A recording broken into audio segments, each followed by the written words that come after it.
সাদিক কায়েম, প্রথমেই যেটি বলতে চাই সেটি হচ্ছে প্রকাশ্যে রাজনীতিতে এতদিন দেখা যায়নি, এখন প্রকাশ্যে রাজনীতিতে আসছেন। প্রথমত বলবেন কেমন লাগছে, এবং দ্বিতীয়ত বলবেন যে আপনি কি মনে করেন যে আপনার সবচেয়ে বড় অপোজিশন কে অথবা কারা হতে খুঁজছে? শুরুতে আমি জুলাই বিপ্লবের সকল শহীদদের শ্রদ্ধার সাথে স্মরণ করছি, যাদের আত্মত্যাগের মাধ্যমে আজকে আমরা আজাদি পেয়েছি।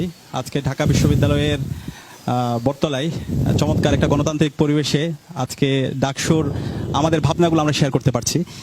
তো আপনার প্রশ্নের মধ্যে ভুল আছে, মানে এই প্রশ্নের মধ্যে আমরা ঘুরপাক খাচ্ছি। এই জুলাই আন্দোলন গেল, শহীদরা জীবন দিল, 2000 আমাদের ভাই বোন শহীদ হয়েছে, কিন্তু আমরা সে আগের আদর্শিক দ্বন্দ্ব, সে আগের ফেসিবাদী যে বয়ান, সে দিল্লির যে বয়ান, সে বয়ানের মধ্যে ঘুরপাক খাচ্ছে, কিন্তু নতুন বাংলাদেশ নিয়ে কারো ভাবনা নাই। এইভাবে যদি আমরা বারবার ঘুরতে থাকি এই বয়ানের মধ্যে, যে বয়ান আমাদেরকে শাহবাগীরা তৈরি করে দিয়ে গেছে, যে বয়ানের মাধ্যমে খুনি হাসিনা ডিভাইড এবং রুলের মাধ্যমে 16 বছর ফেসিবাদ কায়েম করেছে, সে বয়ান দ্বারা যখন আমরা জুলাই বিপ্লবের পরে বারবার এই কথাগুলো বলতে থাকি, তখন আলটিমেটলি এই বয়ান দ্বারা আমি সে দিল্লির যে বয়ানকে তাদেরকে শক্তিশালী করছি। দেখেন, 16 বছরে বাংলাদেশে যদি কোনো সংগঠন থাকে, সবচেয়ে বেশি জুলুম করা হয়েছে সেটা হচ্ছে ইসলামী ছাত্র শিবিরের উপরে। ইসলামী ছাত্র শিবিরের আমরা যারা ছিলাম, আমরা নাগরিক ছিলাম না, আমাদেরকে মেরে ফেলা বৈধ ছিল, আমাদেরকে মারার পরেও উল্লাস করা হয়েছে। আজকে যারা বড় বড় সুশীল কথা বলে, আমাদের মিডিয়া দুঃখজনকভাবে এটা আমার বলতে হচ্ছে, সেই মিডিয়াও 13 সালে যখন আমাদের ভাইদেরকে হত্যা করা হচ্ছিল, যখন বেগম খালেদা জিয়া মার্চ ফর ডেমোক্রেসির ঘোষণা দিয়েছিল, সেদিন শিবিরের নেতৃবৃন্দ কিন্তু রাস্তায় নেমেছিল। সেদিন আমাদের মানসুর প্রাইভেট বিশ্ববিদ্যালয়ের নেতা, সে শহীদ হয়েছিল, জীবন দিয়েছিল, আমাদের শত শত ভাই পঙ্গু হয়েছিল। কিন্তু আজকে দেখা যাচ্ছে এই শিবিরের উপর যে জুলুম হয়েছে, এবং ওই সময় যে জুলুম হয়েছিল, সেই জুলুমকে যে পক্ষ বৈধ দিয়েছিল তারা আজকে বড় মজলুম সাজার চেষ্টা করছে। এবং গত 16 বছরে প্রতিটি ক্যাম্পাসে ইসলামী ছাত্র শিবিরের নেতাকর্মীদের উপর নির্মমভাবে জুলুম করা হয়েছে। আমাদের রাজশাহী বিশ্ববিদ্যালয়ের সেক্রেটারি নোয়ানি ভাইকে দিনে দুপুরে কুপিয়ে হত্যা করা হয়েছে। চট্টগ্রাম বিশ্ববিদ্যালয়ের সাকিবকে, মুজাহিদ ভাইকে দিনে দুপুরে কুপিয়ে হত্যা করা হয়েছে। আমাদের ঢাকা বিশ্ববিদ্যালয়ে রাকিব ভাই, ওনাকে নির্মমভাবে নির্যাতন করা হয়েছে। নির্যাতন করার পরে ওনাকে 4 তলা থেকে ফেলে দেওয়া হয়েছে। এরপর হামাগুড়ি দিয়ে যখন তিনি রেজিস্টার বিল্ডিং এখানে আসার পরে উনি যখন পানি চাইছে, বলছে হচ্ছে তুই শিবির করস, তুই প্রস্রাব খা, তোর পানি খাওয়ার অধিকার নাই। এইভাবে হাজার হাজার শিক্ষার্থীদের উপর, আমাদের উপর জুলুম নির্যাতন নিষ্পেষণ করা হয়েছে। এবং এই জুলাই বিপ্লবের মাধ্যমে আজকে বাংলাদেশে আজকে আমরা আজাদি পেয়েছি, আজকে আমরা মত প্রকাশের স্বাধীনতা পেয়েছি, আজকে আমরা কথা বলার অধিকার পেয়েছি। এবং জুলাই বিপ্লবের পরে 1 বছর জুড়ে যদি শুধু ঢাকা বিশ্ববিদ্যালয়ের কথা বলি, যদি মাত্র একটা সংগঠন থাকে যে সবচেয়ে বেশি শিক্ষার্থী বান্ধব কাজ করছে, এটা হচ্ছে ইসলামী ছাত্র শিবির। প্রতি মাসে আমাদের কাজ ছিল শিক্ষার্থীদের কাছাকাছি যাওয়ার আমরা চেষ্টা করেছি। আজকে ডাকসুকে কেন্দ্র করে, ডাকসুর যে আজকে শিক্ষার্থীদের আকাঙ্ক্ষা দেখতে পাচ্ছেন, সেই আকাঙ্ক্ষাগুলো আমরা বাস্তবায়ন করে দেখিয়েছি। 1 বছর জুড়ে শিক্ষার্থীদের পাশে যাওয়া, শিক্ষার্থীদের যে আকাঙ্ক্ষা, আমরা 63 দফা সংস্কার প্রস্তাবনা বিশ্ববিদ্যালয়কে দিয়েছিলাম। যেই সংস্কার প্রস্তাবনায় আমরা বলেছিলাম আমরা ঢাকা বিশ্ববিদ্যালয় এটাকে একটা পলিটিক্যাল ইনস্টিটিউশন করে ফেলেছি, কিন্তু বিশ্ববিদ্যালয়ের কাজ কি? জ্ঞান উৎপাদন করা, নতুন নতুন জ্ঞান বিতরণ করা। রাজনীতি অবশ্যই থাকবে, রাজনীতি সচেতন হবে, পাশাপাশি এই যে নলেজ উৎপাদনের জন্য একটা এনভায়রনমেন্ট তৈরি করা, একটা একাডেমিক ইনস্টিটিউট হিসেবে বিশ্ববিদ্যালয়কে নিয়ে যাওয়া, সেই প্রস্তাবনা আমরা দিয়েছিলাম। এবং সেটা রূপরেখা কি হবে, রুটম্যাপ কি হবে, সেটাও আমরা বলেছিলাম। এর পাশাপাশি আমাদের জায়গা থেকে আমরা অনেকগুলো কাজ করেছি যেগুলো হচ্ছে শিক্ষার্থী বান্ধব ছিল। মেডিকেল ক্যাম্প থেকে শুরু করে যে শিক্ষার্থী, আমরা বিশ্ববিদ্যালয় প্রশাসনকে বলেছি তাদের মেডিকেল ক্যাম্প, আমাদের মেডিকেল যে হচ্ছে বিশ্ববিদ্যালয়ে যেটা মেডিকেল সেন্টার আছে সেটা সংস্কার হয় না, কিন্তু আমাদের জায়গা থেকে আমরা চেষ্টা করেছি মেডিকেল ক্যাম্পের মাধ্যমে শিক্ষার্থীদের পাশে থাকার জন্য। আমরা শিক্ষাবৃত্তি, শিক্ষার্থীদের অনেক শিক্ষার্থীরা আছে আমাদের ছোট ভাই বোনরা যাদের এক্সট্রিম ফাইন্যান্সিয়াল ক্রাইসিসের মধ্যে দিয়ে যেতে হয়, আমরা আমাদের অ্যালামনাইকে কাজে লাগিয়ে আমাদের শিক্ষার্থীদের পাশে থাকার আমরা চেষ্টা করেছি। আমাদের এই যে বলছে বারবার ইনক্লুসিভ সমাজ, ইনক্লুসিভ সোসাইটি, এই ঢাকা বিশ্ববিদ্যালয় বটতলায় আমাদের ইসলামী ছাত্র শিবিরের প্রতিবার্ষিকীতে আমরা যাদেরকে নিয়ে প্রোগ্রাম করেছি সেটা ছিল অদম্য মেধাবী সংবর্ধনা।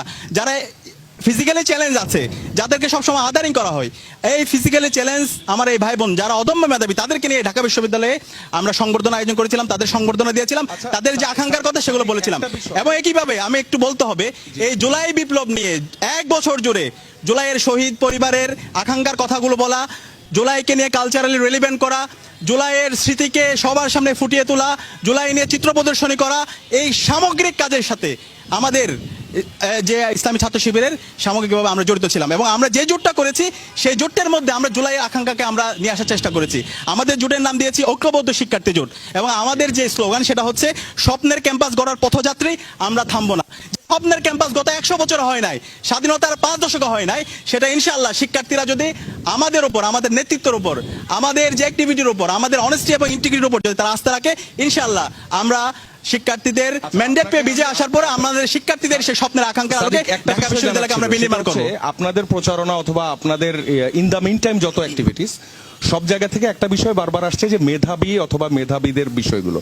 মেধাবী কি শুধু আপনাদের? না, আমরা কখনো বলছি না, আমরা বলছি আমরা মেধাবী না, আমরা মজলুম। কোথাও কি মেধাবী নেই? ইসলামী ছাত্র শিবির মেধাবীদের সংগঠন না, ইসলামী ছাত্র শিবির মজলুমদের সংগঠন। ইসলামী ছাত্র শিবিরের উপর যে জুলুম হয়েছে, আপনি স্ট্যাটিস্টিক করেন, পত্রিকার পাতা খুলেন, সেই জুলুমটা কারো উপর হয় নাই। যেভাবে হত্যা করা হয়েছে এবং হত্যার পর আমরা দেখতে পেয়েছি, নৃত্য দেখতে পেয়েছি, হত্যার পর উল্লাস দেখতে পেয়েছি এবং হত্যাকে সেলিব্রেশন দেখতে পেয়েছি। আমাদের উপর যে ডিহিউম্যানাইজেশন হয়েছে, সেই ডিহিউম্যানাইজেশনের পরে আমরা উল্লাস দেখতে পেয়েছি। ওই সময় যদি বাংলাদেশের যত ফেসিবাদ বিরোধী জোট ছিল, সেই 13 সালে যদি সবাই ঐক্যবদ্ধভাবে আমরা আন্দোলন করতাম, তাহলে ওই সময় আজাদি হয়ে যাওয়ার কথা। কিন্তু এই যে হাসিনার যে বয়ান, দিল্লির যে বয়ান, সে ফেসিবাদী বয়ান, এই বয়ানে আমরা পা দিয়ে সেই ট্র্যাপে পা দেওয়ার কারণে আমাদের এই 16 বছর ফেসিবাদের মধ্যে আপনি বলছিলেন যে লম্বা সময় ধরে পিছনের ইতিহাসের কথা বলছিলেন। আপনারা আসলে কোথা থেকে শুরু করতে চান? কোথা থেকে আমরা শুরু করতে চাই এখন এই জুলাই বিপ্লবের পরে নতুন বাংলাদেশ, শহীদদের আকাঙ্ক্ষার আলোকে যে বাংলাদেশ বলছি, সবার বাংলাদেশ, এখান থেকে আমরা শুরু করতে চাই। কিন্তু আমাদেরকে কষ্ট দেয় যখন বাংলাদেশের সকল আলোচনার মধ্যে সেই আগের বয়ান দেখতে পাই। সে একটা চক্রের মধ্যে আমরা যখন বারবার ঘুরতে দেখি, তখন শুধু এটা আমাকে না, পুরো জাতিকে কষ্ট দেয়, শহীদ পরিবারকে কষ্ট দেয়, আহতদেরকে কষ্ট দেয়। আমরা সবাইকে অনুরোধ করবো, আমরা সবাই সহযোগিতা ছিলাম, আমরা নতুন ভাবে আমাদের এই বাংলাদেশটাকে বিনির্মাণ করি। আজকে নির্বাচন আয়োজকদের পক্ষ থেকে একটা সিদ্ধান্ত দেখলাম, সেটা হচ্ছে যে প্রচারণায় মুক্তিযুদ্ধ এবং 24-এর চেতনাকে অবনত করে কোনো ধরনের কার্যক্রম অথবা কোনো ধরনের মন্তব্য, মত প্রকাশ করা যাবে না। মুক্তিযুদ্ধ এবং 24-এর বিষয়টা তো আপনার কাছ থেকে শুনলাম। মুক্তিযুদ্ধের ব্যাপারে আপনাদের অবস্থানটা 1971 সালের মাধ্যমে আমরা ভূখণ্ড পেয়েছি, আমাদের স্বাধীনতা পেয়েছি, শহীদরা আমাদের শ্রেষ্ঠ সন্তান। সুতরাং 71 নিয়ে যারা এখানে বিভিন্ন ধরনের বিভাজন তৈরি করবে, তারা দেশের বিরুদ্ধে অবস্থান নেবে। 71-এর প্রশ্নে আমরা আপোষহীন। ইসলামী ছাত্র শিবির দেশের স্বাধীনতা, সার্বভৌমত্ব, অখণ্ডতার প্রশ্নে আমরা আপোষহীন। আমরা বারবার বলছি, ইসলামী ছাত্র শিবির প্রতিষ্ঠিত হয়েছে 1977 সাল থেকে। 1977 সাল থেকে আজ পর্যন্ত ইসলামী ছাত্র শিবিরের প্রত্যেকটা কাজে দেশের স্বাধীনতা, সার্বভৌমত্ব, অখণ্ডতার কথা আমরা বলে থাকি। এবং এই জায়গায় আমরা জুলাই আন্দোলন আমরা প্রমাণ করেছি। সবচেয়ে যখন ক্রুশিয়াল টাইম ছিল, 19 জুলাই যখন ইন্টারনেট ব্ল্যাকআউট ছিল, কারফিউ জারি ছিল, ওই সময় থেকে একদম 1 আগস্ট পর্যন্ত আন্দোলন কোঅর্ডিনেশন করে এখানে আব্দুল কাদের আছে এবং অন্যান্য সমন্বয়ক, সকল অংশীজনদের সাথে কোলাবোরেশন করা, এই সামগ্রিক কাজে মাঠ পর্যায়ে আন্দোলন সহ আমরা সবাই কোঅর্ডিনেশন করেছিলাম। সুতরাং এখন যদি আবার এই প্রশ্নগুলো আনা, মানে ওই সে আগের যে বাকশালী বয়ান, এই যে ফেসিবাদী বয়ান, হাসিনাবাদী বয়ান, এবং এই বয়ান থেকে আমরা বেরিয়ে আসে জুলাইয়ের যে আকাঙ্ক্ষা, শহীদদের আকাঙ্ক্ষা, আমরা যে একসাথে বাংলাদেশ বিনির্মাণ করতে চাই, সেই আকাঙ্ক্ষার আলোকে আমরা নতুন বাংলাদেশের জন্য কাজ করি। এবং শিক্ষার্থীদের যে প্রত্যাশা, তাদের এই প্রত্যাশার আলোকে এই ঢাকা বিশ্ববিদ্যালয় বিনির্মাণে আমাদের ইস্তেহারগুলো আমরা পেশ করি। তাসনিফ আফরোজ ইমির থেকে অনেকগুলো পয়েন্ট, আপনি টু দি পয়েন্ট উত্তর দিবেন, একদম টু দি পয়েন্ট উত্তর দিবেন। দেখেন, আবিদ ভাই 5 আগস্টের পর থেকে এই কবিতাগুলো বারবার আবৃত্তি করে আসতেছে। আমি একটু জানতে চাই আবিদ ভাইয়ের কাছে, এই 5 আগস্টের পরে আজ পর্যন্ত শিক্ষার্থী বান্ধব, ছাত্র বান্ধব আপনার কি কি কাজ ছিল একটু জানেন? কবিতার বাইরে 5 আগস্টের পরে আজকে 1 বছর হয়ে গেল। এই 1 বছরে আপনার শিক্ষার্থী বান্ধব, ছাত্র বান্ধব কি কাজ ছিল? এই যে ভাই কথা বলতে দেওয়া হচ্ছে ভদ্রতা। আবিদ ভাইয়ের এই মানে এটা আমি ঢাকা বিশ্ববিদ্যালয়ের মেধাবী শিক্ষার্থী আবিদ ভাই থেকে সেটা প্রত্যাশা করি। উনি কথা বলার সময় বারবার এই ধরনের ইন্টারফারেন্স করে, এটা কোন ধরনের ভদ্রতা? এটা তো ভাই একটা বেসিক একটা হচ্ছে বিহেভিয়ার। যখন এই রিপ্লাই দেওয়ার পর যখন উনি বারবার এই কবিতার মতো মিথ্যা জিনিসগুলো আবৃত্তি করে, তখন আর কিছু বলার থাকে না। এই বিষয়গুলো আমরা অনেকবার বলেছি, অনেকবার এগুলো ক্লারিফিকেশন দেওয়া হয়েছে। এবং উনি যে বিষয়টা বলতেছে, উনি বারবার, যেমন কিছুদিন আগে শিবিরের বিভিন্ন হচ্ছে ওনার সকল অপকর্ম বলে তিনি হচ্ছে পাঠ করেছিল 71.org থেকে। ওই এর অপর পেজে বলা আছে জিয়াউর রহমান হচ্ছে একজন স্বৈর শাসক, সে হচ্ছে খুনি, তারেক জিয়া হচ্ছে একজন খুনি, এবং হচ্ছে ওখানে আমি ওটা কোট আনকোট বলতেছি, এবং ওইখানে বলা আছে হলো খালেদা জিয়া এটিমের টাকা আত্মসাৎকারী। তো ওই ধরনের বয়ান দ্বারা যখন আমাদের আবিদ ভাইরা প্রভাবিত, তখন তো আর কিছু বলার থাকে না। ঢাকা বিশ্ববিদ্যালয়ের মেধাবী শিক্ষার্থীদের এই বিষয়ে অবশ্যই তারা বোঝার কথা। এবং আজকে আমরা যখন ডাকসু নিয়ে আলাপ করছি, একটা হচ্ছে এই ডিবেটে আলাপ হওয়ার কথা, আমরা কি করতে চাই, শিক্ষার্থীদের নিয়ে আমাদের ভাবনা কি, আমাদের চিন্তা কি। সো এই চিন্তা না গিয়ে ওনাদের যেহেতু আর কিছু নাই, 1 বছর কোনো কাজ করে নাই, এবং মোল্লা ভাই বলছে যখন হচ্ছে শিক্ষার্থীদের একটা গণদাবি ডাকসু নির্বাচন হোক, সে নির্বাচনটাকে বন্ধ করার জন্য বিভিন্ন ধরনের ষড়যন্ত্র চক্রান্ত করছে এবং এটাও ঠিক মতো করতে পারে নাই। এখন যেহেতু কোনো কিছুতে নাই, সুতরাং সে আগের ক্যাসেটগুলো, ওই যে দিল্লির ক্যাসেট, হাসিনাবাদী যে ক্যাসেট, ক্যাসেট, সে ক্যাসেটগুলো আবার বারবার হচ্ছে কি করতে হবে, বাজাইতে হবে। এর বাইরে নতুন কিছু বলার নাই। তো আমরা কি করতে চাই সেটা শিক্ষার্থীদেরকে নিয়ে আচ্ছা, আমাদের ভাবনা কি, আমি আপনার সেটা আমি উত্তরটা- জানাতে চাই। সাদিক, আমরা আবারও ফিরবো। আমি এবং একটু ছায়া প্রশাসনের উমামার কথা উনি সাথে- বলছে, জি। বিশ্ববিদ্যালয় ছায়া প্রশাসন, এখানে আমার যারা বন্ধুরা আছে, আমার ছোট ভাইরা যারা আছে, আমার যারা বোনরা আছে, আমি তাদের কাছে জিজ্ঞেস করতে চাই, আজকে যারা প্রত্যেকটা হলের প্রভোস্ট, তারা কোন দলের আপনারা একটু বলেন। আজকে যিনি প্রভোস্ট কমিটির চেয়ারম্যান, তিনি কোন দলের বলেন। আজকে যে প্রপিসি, সে কোন দলের বলেন। সবার কাছে পরিষ্কার, সেটা একটা দলের, সেটা হচ্ছে সাদা দল, সেটা হচ্ছে বিএনপি। এবং আজকে যে ডাকসু নির্বাচন হওয়ার পরে প্রতিদিন রাতে 8টা, 9টা, 10টা, 12টা বাজেও ওহি নাজিল হয়, বিজ্ঞপ্তি নাজিল হয়। বিজ্ঞপ্তিগুলো কার পক্ষে? সবগুলো একটা দলের পক্ষে, একটা ছাত্র সংগঠনের পক্ষে।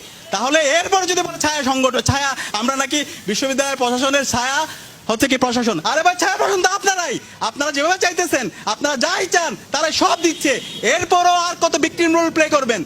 এবং এর মাধ্যমে আপনাদের মানে হচ্ছে কি বলে, কোনো এজেন্ডা নাই, কোনো শিক্ষার্থীদের নিয়ে আপনাদের ভাবনা নাই। এই বিষয়টা আপনারা বারবার নিজেদের নিয়ে আসতেছেন। এখন আমাদের ভাবনাগুলো একটু বলি শিক্ষার্থীদেরকে নিয়ে। আমাদের আপনার ভাবনাটা আমরা শুরুর অংশটাতে পেয়েছি। আমাদের সঙ্গে উমামা ফাতেমা জয়েন একটা করেছে। বিষয় আমাকে বলতে হবে। উমামা, ক্যাম্পাসে আপনার যত কাছে নিপীড়ন যেটি হয়েছে, জানতে চাই। আপনি ক্যাম্পাস সাংবাদিকদেরকে জিজ্ঞেস করবেন। ক্যাম্পাসে যখন আমাদের এই যে একাত্তরে শাহরিয়ার নির্যাতিত হচ্ছে, জি। মারুফ, রাকিব ভাই, যত নির্যাতন, আপনার এই পয়েন্টগুলো আমরা পেয়েছি সাদিক। আমরা একটু উমামার কাছে যেতে চাই। উমামা, ফ্যামিলির সাথে আলাপ করা এবং উমামা, আপনি থানায় শুনতে যোগাযোগ পাচ্ছেন তো? করা, থানা থেকে তাদেরকে বের জি। করে নিয়ে আসে। এই প্রত্যেকটা ঘটনার সাথে সাদিক, আমরা আবারও ফিরবো। আমরা একটু উমামার কথা শুনছি। সাংবাদিক আছে, জি। তাদেরকে জিজ্ঞেস করেন। অ্যাক্টিভিস্ট যারা আছে তাদেরকে জিজ্ঞেস করেন। এবং এই জুলাই আন্দোলনে জি। সবচেয়ে ক্রুশিয়াল টাইমে সকল অংশীদারদের সাথে, সেই সাদিক আইন শিবিরের সাথে যোগাযোগ রাখে না। আমরা উমামার কাছে যেতে চাই। উমামা, এখন পর্যন্ত আলোচনার যে আচ্ছা, আমি অংশে কি আপনি কথা এসেছেন, বলবো? জি প্লিজ যোগাযোগ রাখা। প্লিজ এবং যখন হাসিনা উমামা শুরু করবেন। সাদিক ভাই, উমামা শুরু